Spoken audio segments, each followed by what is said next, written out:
This is the first video in a series I'm calling the Jesus Never Said series. And the point is not to play word games or score technicalities.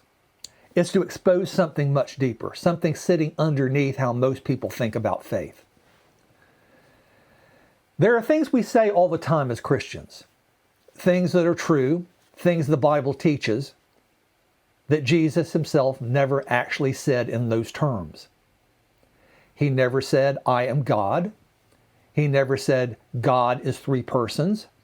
He never said, just believe in me. Now, before you react, yes, of course, the New Testament reveals his divinity. Yes, the reality of the Father, Son, and Spirit is there. That's not the issue. The question is prior. Why does he never say these things directly?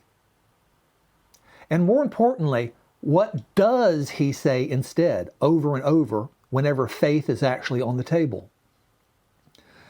Because it may be that what we've taken as the center, the statements, the conclusions, the doctrinal summaries, are not where he starts.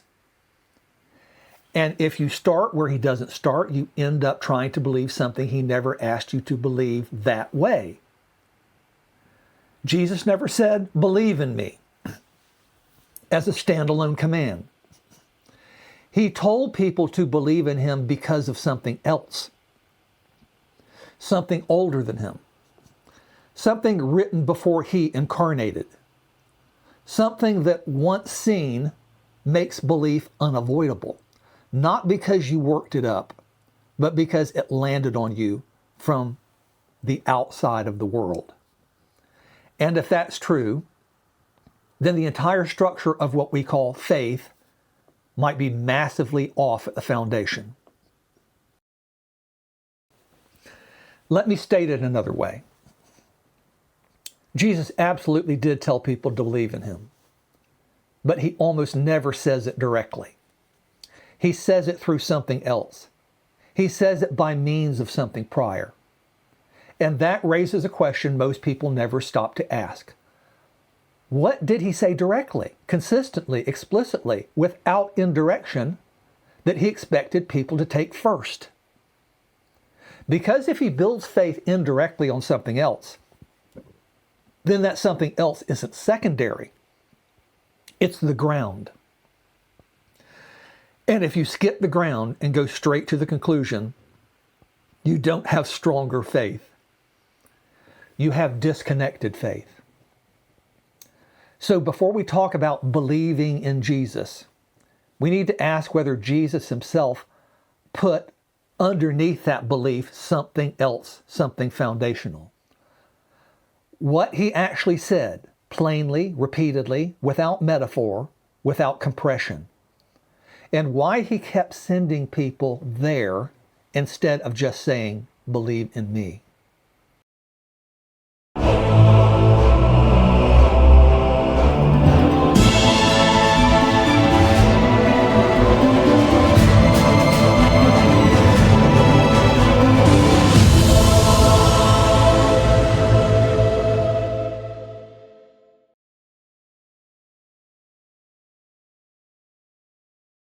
Okay, here's something I want you to sit with for a second.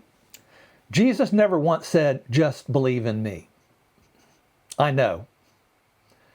Sounds like I've completely lost the plot. That's the whole pitch, right? Believe in Jesus? Accept him into your heart? Trust him? It's on all the bumper stickers. It's the altar call. It's what you were told at Vacation Bible School while you were eating a snack and wondering when you could go home eating your Rice Krispie treat. And look, I'm not saying any of that is wrong. I'm saying it's missing something. Something Jesus kept coming back to in almost every conversation he had about faith. Something he actually treated as the thing belief was supposed to be standing on. And something the church has been quietly leaving out for about 1900, 1800 years. Well, it told everybody just to try harder. Here's what he actually said, not once, repeatedly. Now, we all know these because I use them a lot. They're key. If you believed in Moses, you would believe me, for he wrote of me. John 5:46. Search the scriptures. John 5:39. These are written that you might believe. John 20:31. O fools, and slow of heart to believe all the prophets had spoken. Luke 24:25. But verses like this, I generally don't think gets enough attention. My meat is to do the will of him that sent me and to finish the work. John 4:34. His meat, what sustains him, his whole orientation, not putting on a show, not racking up followers, finishing the work, the destination, the completion of something that something was always moving toward. His life has a destination. It was set before he got here. The mission was already on the books when he arrived. He keeps throwing people back into something that was there before he showed up, something written down, something in a text, waiting to be read. He keeps moving the question away from himself personally and toward the old record every time. And the church keeps moving it back toward personal experience. And these are not the same direction.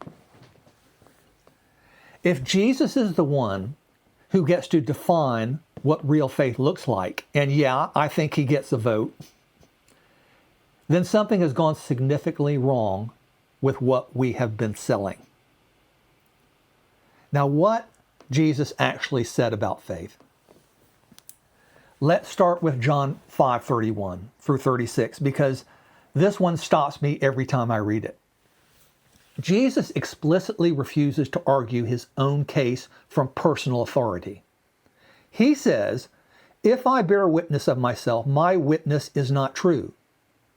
Full stop. The Son of God declines to say, take my word for it. Then he names 4 external witnesses instead. John the Baptist, the Father, and the one that matters most here, the works which the Father has given me to finish. Given to him to finish. Those are assigned works. They are not improvised. They're not independent displays of power. There's a job description, and he's doing the job. There's a list of what the Messiah was supposed to do, written in the old texts, and the work he's performing are those works, recognizable as such to anyone who actually read the list. Then John 4:34 fills in the interior. My meat is to do the will of him that sent me to finish his work. What feeds him? What he's about at the deepest level, not the miracle. The mission behind the miracle. Finishing what the Father sent him to finish. Now look at Luke 7. John the Baptist is in prison, probably about to die. He sends his disciples to Jesus with the one question that's tearing him apart. Art thou the one that should come, or do we look for another? He's not asking Jesus if Jesus is impressive. He's not asking about the crowd size. He's asking the prophetic question. Are you the one? Are you the completion? And Jesus doesn't just say yes. He says this, go and show John again those things which you do hear and see. The blind receive their sight, and the lame walk. The lepers are cleansed, and the deaf hear. The dead are raised up, and the poor have the gospel preached to them. Every single item on that list is Isaiah. Isaiah 35, 5 through 6. Eyes of the blind open, ears of the deaf unstopped, the lame leaping. Isaiah 61, 1. Good news to the poor. Jesus isn't saying, tell John how amazing the miracles are. He's saying, take the list back to John. Show him how what's happening now matches what Isaiah said would happen. If the match holds up, and it does, item by item, then John has already had his answer. The prophets wrote down what to look for. I'm what they had in mind. That's not personal authority. That's the text lining up with the history in real time. And it's the move Jesus makes every single time the messianic question comes up. Now look at John 10:24. If you be the Christ, tell us plainly. And Jesus answers, the works that I do in my Father's name, they bear witness of me. Not, fine, I'll spell it out to you. The works speak for themselves. The Father's works, the assigned ones. Look at them and know what the prophet said, then decide. Then John 10:37 through 38. This one's really remarkable. If I do not the works of my Father, believe me not. But if I do, though you believe not me, believe the works. Don't trust me personally if you don't want to. Look at what I'm doing. Those works are checkable against the old record. Check them. Now here's the thing the church keeps getting wrong. The works, that phrase, doesn't just mean the miracles. The miracles are part of the works, but they're only meaningful as the works if you know what the Messiah was supposed to do. The healing of the blind man isn't a random spectacular event. It's Isaiah 35 being enacted. The feeding of the 5,000 isn't a power stunt. It's the manna pattern, the true bread from heaven of John 6:32, showing up in the flesh. The raising of Lazarus isn't just death reversed. It's John 11:25 being demonstrated on a body. Every miracle is the visible surface of a job getting done. A job that was described in writing centuries before. And you can only recognize the miracle as the work if you know the job description. Strip the miracles from the mission, and you get John 2:23 through 25. Many believe because of the miracles. Jesus didn't entrust himself to them because they saw something extraordinary and responded to the spectacle. They weren't reading the old job description and seeing the match. They were just impressed. And impressed isn't the same as believing. Jesus himself draws that line. In John 5:39 then, search the scriptures. They are they which testify of me. Testify. That's a courtroom word. A witness doesn't offer opinions or impressions. A witness says, I saw this. This is what happened. The scriptures are doing that. They're pointing at one specific person and saying, this is who we've been describing. Go and check. Then John 5:46. Had you believed Moses, you would believe me, for he wrote of me. Moses, the Torah, the first 5 books, the things these people had memorized since childhood, and they missed him in it. They had the text sitting right there, describing the person standing in front of them, and they didn't connect the dots. Not because the text was unclear, because they weren't reading it as a testimony about a specific arrival. They were reading it as a religious system to maintain and a conquering king to come. And then Luke 24, 2 disciples walking away from Jerusalem 3 days after the crucifixion. Devastated, done.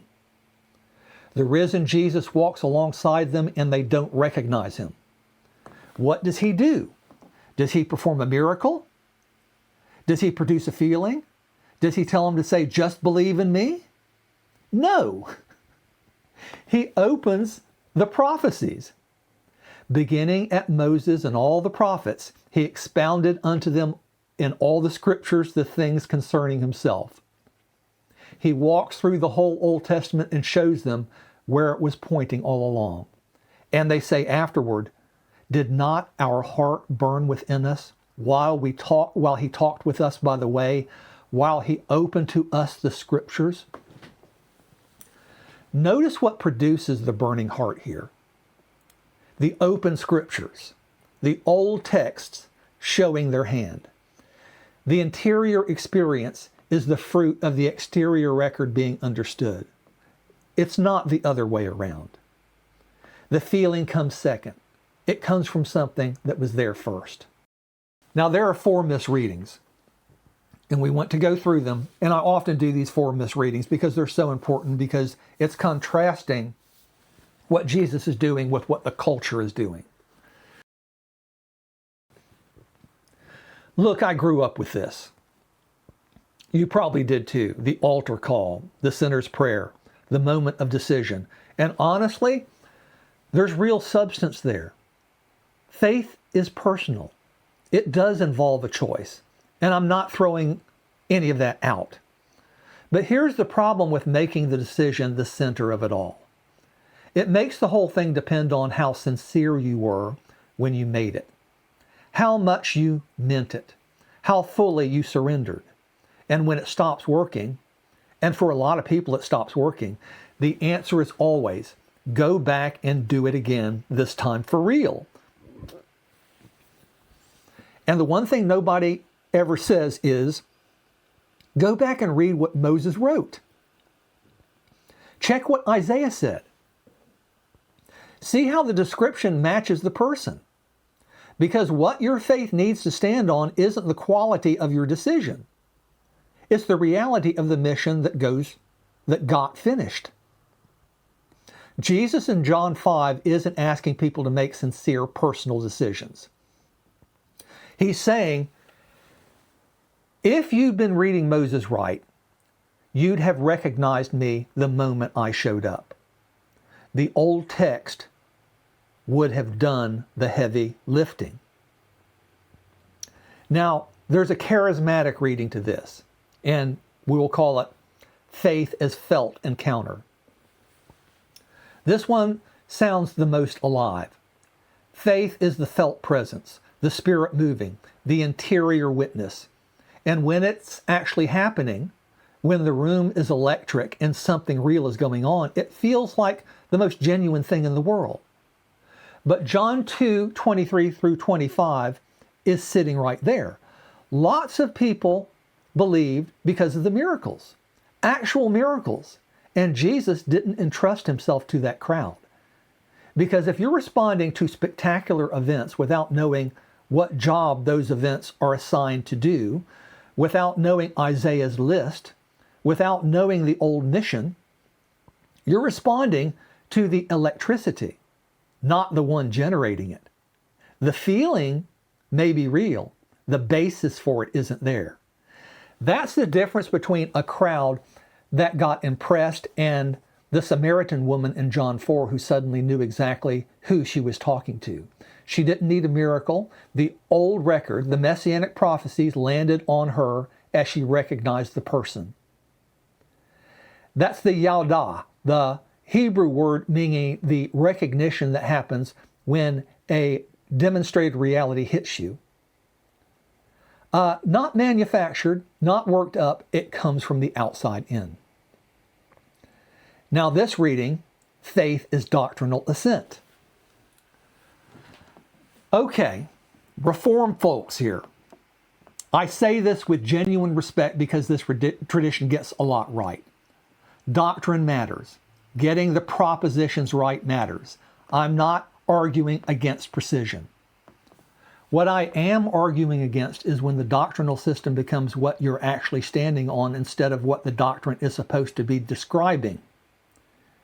You can hold every article of the Westminster Confession with perfect theological precision and still have never done what Jesus told the religious experts of his day to do. Search the scriptures, go back to Moses, check the old job description against what actually happened. The Pharisees had doctrine, exceptional doctrine, And Jesus says, if you believed Moses, you'd believe me. Not if you'd organize the text into the right systematic framework. Just believe Moses. Let the Old Testimony do its job. Let Messianic prophecy do its job.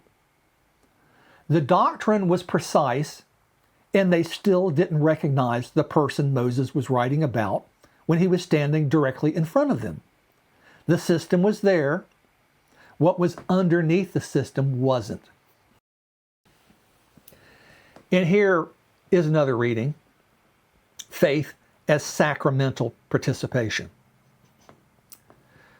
When Jesus has this conversation in John 5, he's talking to people inside a highly developed institutional religion. Temple, priesthood, sacrificial system, the whole structure. And he's telling them, you've got Moses and you've missed me in Moses. The institution that was supposed to carry the testimony about me is not connecting you to me. The institution can read the text every week. It can put the text at the center of everything. It does. It can organize its entire life around the text, and it can still miss what the text is actually about. If the institution has become the point rather than the arrival the text was always describing, that's not a problem unique to first century Judaism. That's a structural problem that can happen anywhere the form outlasts the content it was holding. Now, what does this mean for you, and what does this mean for me? Here's the honest part. If faith has felt like a performance you're maintaining rather than a foundation you're standing on, if the doubt keeps coming back no matter how many times you recommit, this might be exactly why. Every version of faith we just looked at is asking you to produce something from the inside. More sincerity, more feeling, more doctrinal clarity, more faithful participation. And when you run dry, you go back for more. But that's not the move Jesus keeps making. He keeps pointing at something outside you and this world. Something that was there before you were born. Something that doesn't need your interior state to be in good shape to be true. The old texts, the messianic prophecies are there. The history is there. The match between what was written about the Messiah and what actually happened to Jesus of Nazareth is sitting in a record that anybody can go and read. And when those two things click, when the old description and the actual person land on you together, something happens that you didn't produce. There's a Hebrew word for it, as I say, yaudah. Not just knowing information, the recognition that hits when a reality you didn't manufacture shows up from the outside and you see it for what it is.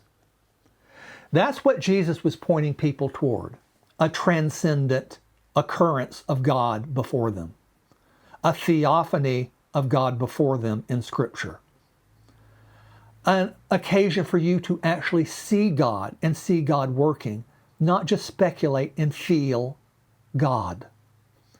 Not work up a feeling, not get your doctrine straight. Go read the old record. See how it fits. Let the recognition happen. That's what he praised every time he praised genuine faith. Not the loudest, not the most precise, the faith that had found its actual footing.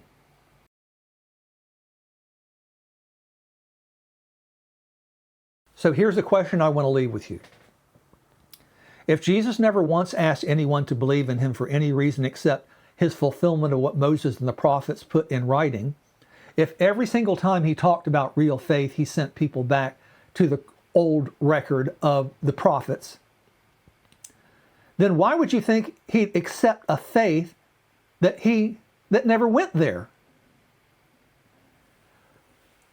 He already showed you what he thinks of faith that skips the old record. John 2, he didn't entrust himself to miracle believers.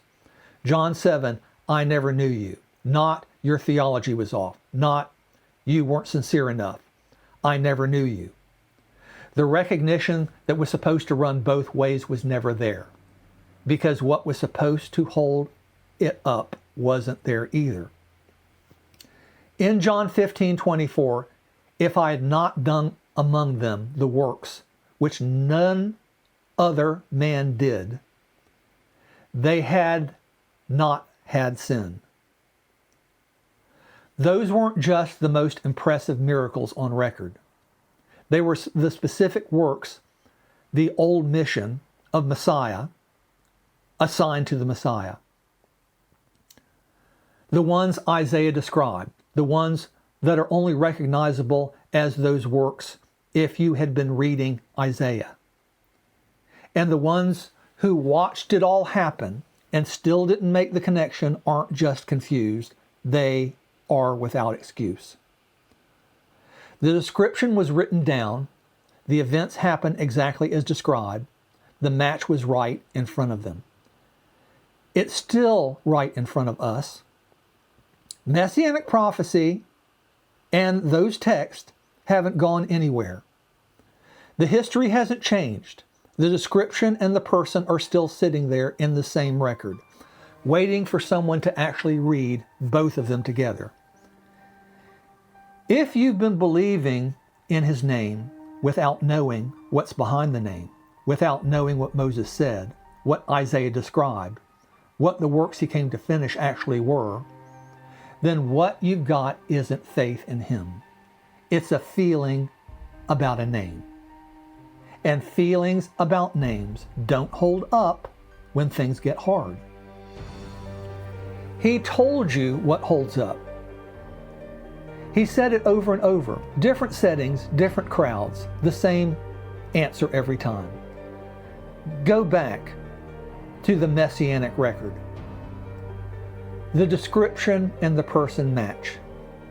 The theophany of God in Scripture will appear before you. Believe because you see God working, not because you imagine him, you dream him, you feel him, or you see him in some kind of statement. That's the thing your faith needs to be standing on. That's what he kept pointing at.